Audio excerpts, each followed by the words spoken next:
आपके पास में अगर ये रेडियो है आपके पास में, तो इसके अगर सही ट्यूनिंग नहीं होगी तो इसमें खट खट की आवाज़ आती रहेगी। आप इसको ये IFT है, उसको हल्की सी घुमा के भी सही कर सकते हो।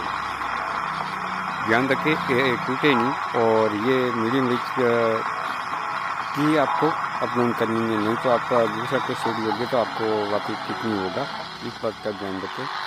ये रेडियो ऐसे कम अपनी दिशा में घुमा के भी इसको सही से देखिए ताकि सिग्नल इसको प्रॉपर मिले।